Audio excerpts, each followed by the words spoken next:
Hi everyone, my name is Matt and welcome to my channel. This week let's paint this monster of a model, the Great Unclean One of Nurgle. We also have a set of recipe cards to go along with this video, and you can download them and print them out. Details about how to get them will be down in the description below. The first half of the video will be beginner friendly, and we'll cover the basics and paint the model to a battle ready quality. In the second half, we'll spend a little more time and add some highlights. So let's grab our brushes and get started. After assembling the model, I undercoated it with gray primer, followed by a spray of white acrylic paint with my airbrush. If you don't have an airbrush, you can use a white spray primer instead. I decided to paint this model without the base attached. There are some undercuts and hard to reach places, and it'll be easier to access those areas without the base glued on. I base coated the skin first with a mix of equal parts skeleton horde and contrast medium. I like to work on one section at a time and add plenty of paint so it flows into all the recesses. Then I'll use the brush to soak up any excess. Since this model doesn't have a base or a convenient way to hold it, I'm just kind of cradling it in my hand. It ended up working out fine for me, but I had to be careful that I didn't touch any of the wet paint. On a model this size, I think it's a good idea to use a large brush with a good point. This is a Series 99 size 2 brush from Rosemary and Co. If you'd like to order some brushes and help out the channel at the same time, I have an affiliate link down in the video description. I'd like to darken the shadows a little bit, so next I painted some undiluted skeleton horde directly into the recesses.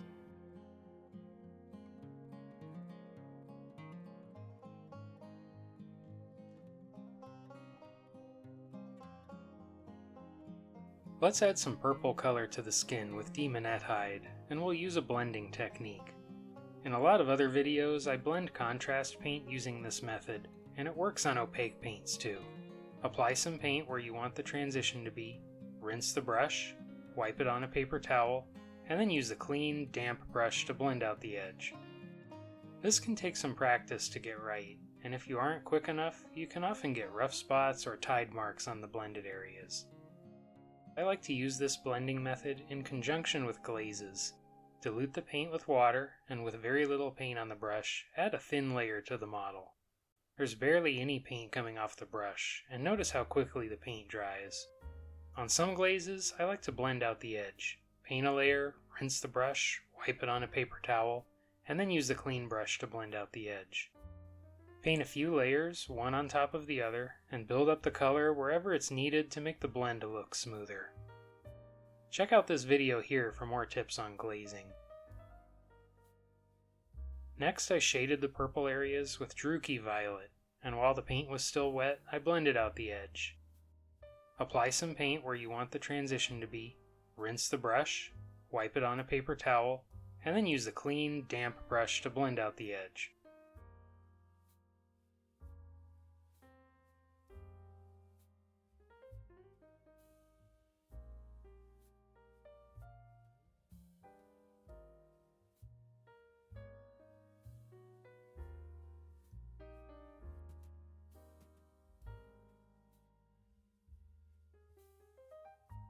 Next I painted around the wounded areas with Straken green. Just like with the purple base coat, I used a couple different methods to blend it in with the rest of the skin. On some areas I blended the edge of the wet paint with a clean brush, and in other areas I built up layers of glazes along the edges.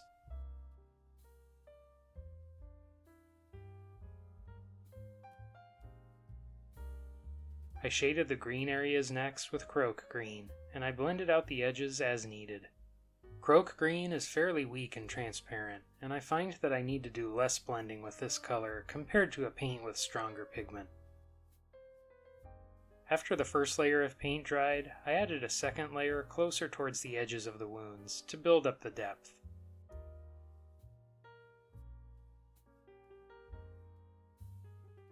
I painted the wounds and guts next with Pink Horror. After the first layer dried, I painted a second for a solid finish.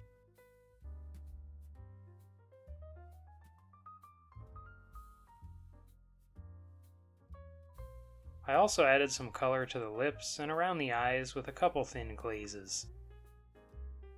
Next, I shaded the pink areas with Carroburg Crimson.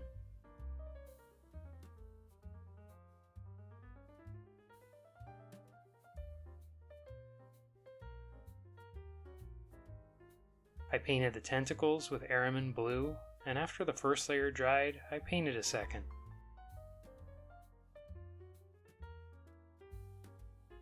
Next, I shaded the tentacles with Coelia Green Shade, and I added a drop of contrast medium so it wouldn't be so dark.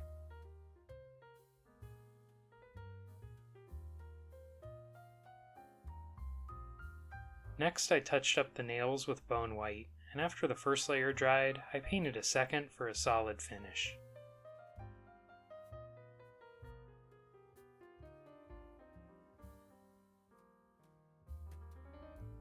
Then I shaded the nails and horns with Basilicanum Gray.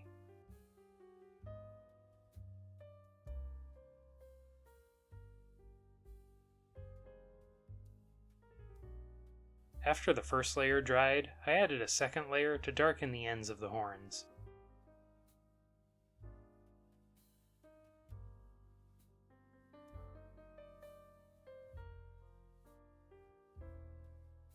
I painted the loincloth next with a layer of Shyish purple.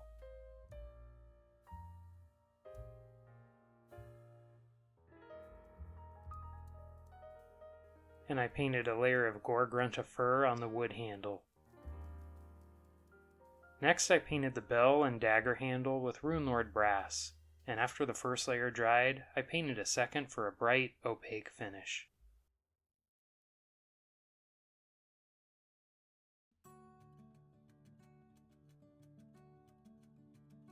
I painted the steel areas next with Iron Hand steel, and after the first layer dried, I painted a second.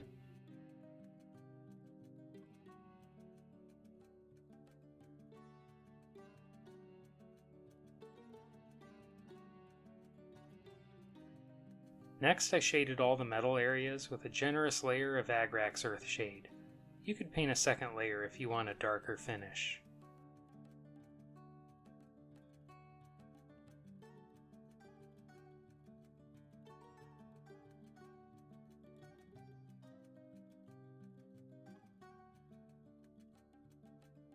I painted the maggots next with Fenrisian Gray.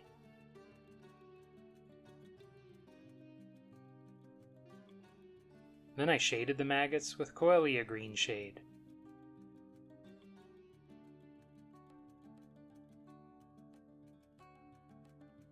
Next I shaded the teeth with Agrax Earthshade.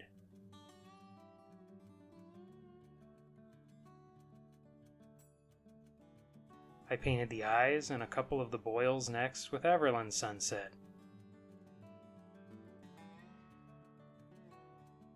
Then I shaded the yellow with Carroburg Crimson.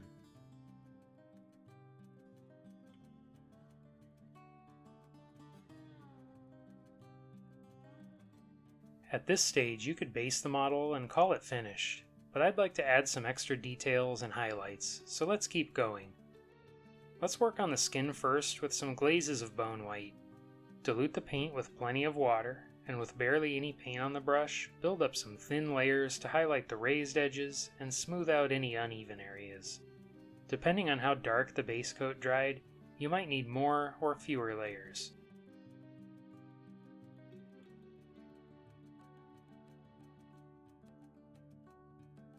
I highlighted the skin one more time with Offwhite, this time focusing on the sharp edges and creases.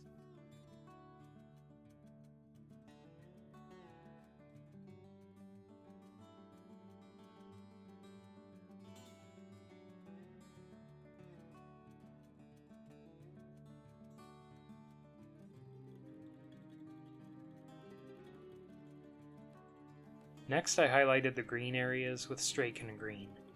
The highlights show up most on the areas where the shade dried darker, so that's where I'm focusing the most.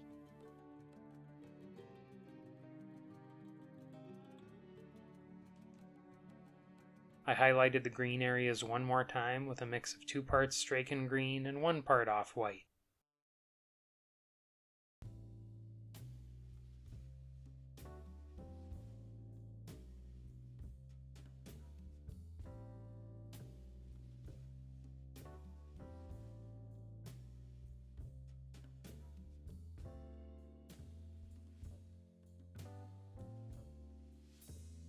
Next I highlighted the purple areas with Genestealer purple. On smaller details, I used less diluted paint and added a sharp highlight. On some of the larger, smooth areas, I painted some softer glaze style highlights for a smoother transition. Now is a great time for me to ask you to do those YouTube things that we all love so much. If you're liking the video so far, please give it a like, and don't forget to subscribe to the channel so you don't miss out on any future content. If you really like what I'm doing here and want to support the channel further, please consider Patreon or a YouTube channel membership. We have some perks including a Discord server, printer-friendly PDF files of our new recipe cards, and early access to videos. I highlighted the purple one more time with a mix of about 2 parts Genestealer purple and 1 part Bonewhite.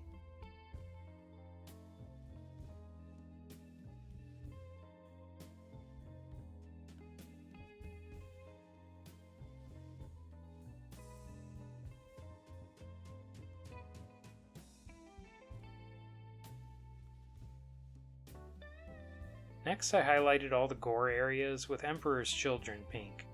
On the smooth areas, like the intestines, I diluted the paint with water and built up some glaze style highlights for a softer blend. And I used less diluted paint for highlighting the areas with sharp details and edges.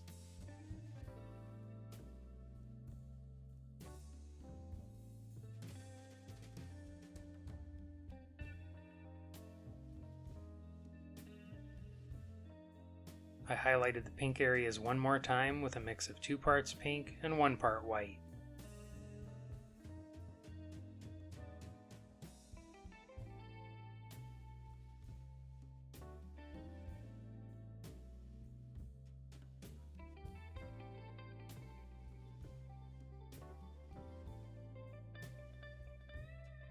I highlighted the tentacles next with Ahriman blue.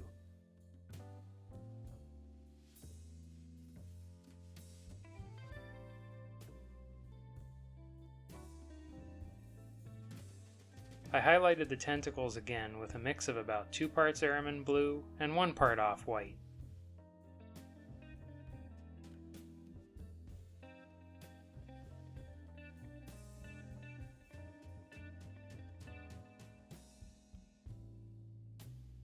The blue highlights aren't quite light enough for me, so I'd like to add one more. I mixed some more Offwhite into the previous mix and picked out a few of the sharpest edges and corners.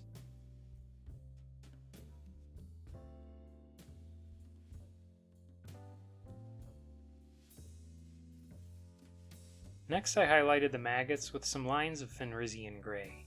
Depending on how dark your shade dried, you might want to lighten the gray by mixing in some white.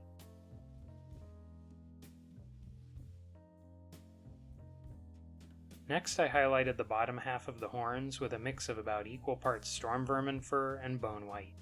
I focused the highlights near the bottom and gradually eased pressure on the brush as I painted upwards. There will be a point where the horn gets dark and the highlight looks too light, and that's where I tried to fade out the highlights.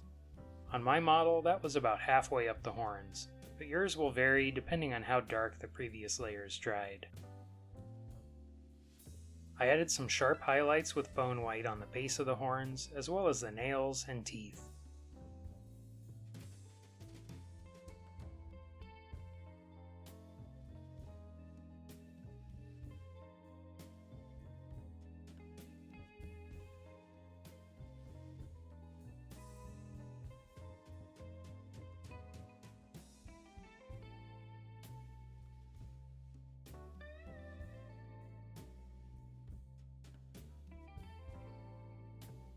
Next I highlighted the teeth with white.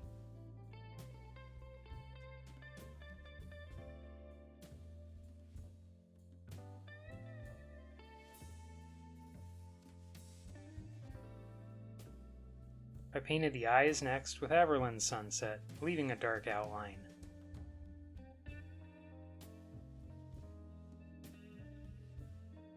Then I highlighted the center of the eyes with Moon Yellow. And then added a dot of black in the center.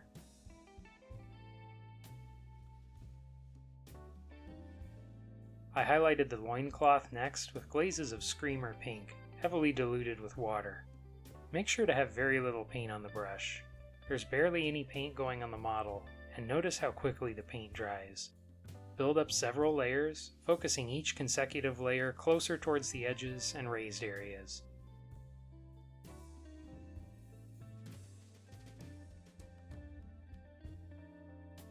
There are some very faint lines sculpted on the fabric to indicate the woven texture, and I decided to highlight those too with a few sharp lines.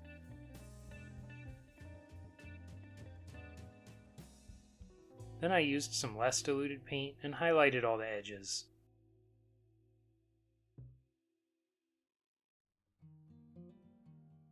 For the next highlight, I used Tuskgor fur, diluted with a small amount of water and a very sharp brush. I picked out the edges, a few of the woven textures, and added some scratches.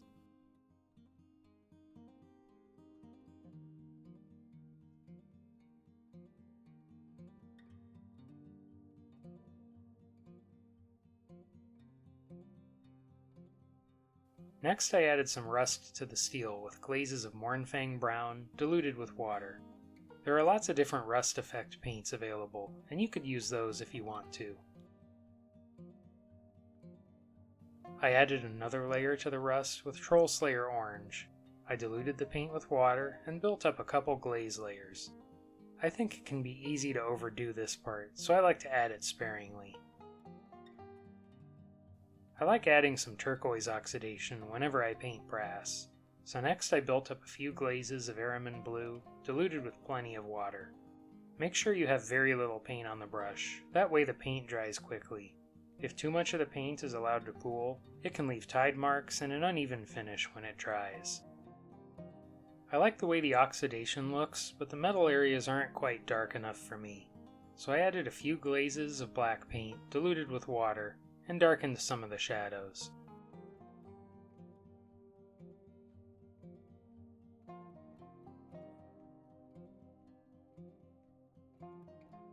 Next I highlighted the steel with Stormhost silver.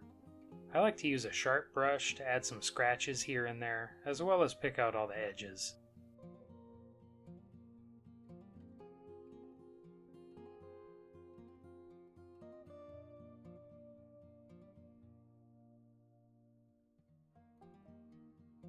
Then I highlighted the brass in the same way with Canoptek alloy.